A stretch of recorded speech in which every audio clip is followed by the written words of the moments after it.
Today is June 2nd, 2025, and Russia's sky power has just taken its biggest hit in decades. 41 Russian aircraft were destroyed overnight in a massive Ukrainian drone strike targeting three key air bases: fighter jets, bombers, and interceptors, reduced to debris in minutes. This is Ukraine's most successful drone operation to date.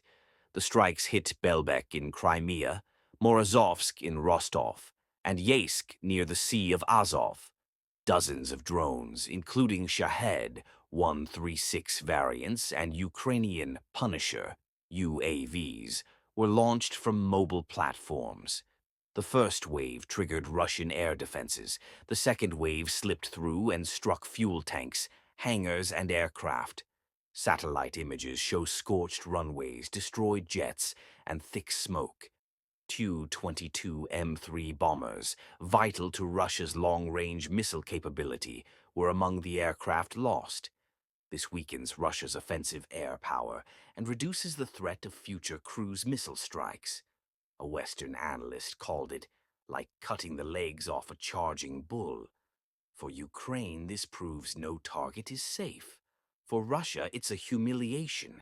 Jets worth millions destroyed by drones costing a few $1,000s. Military blogger Rybar called it a black day for long-range aviation. Some Russian channels are calling for cyber or missile retaliation. This comes days after sabotage operations in Kursk and Belgorod. Bridges collapsed, radar stations disabled. Analysts believe this is part of a broader campaign dubbed Operation Spiderweb. Honestly, when I saw the numbers, 41 aircraft, I had to triple check. This wasn't a raid. It was a strategic decapitation. We're supporting verified Ukrainian drone units. Link in the description if you'd like to help. Hit like, subscribe, and share if you want more breakdowns like this.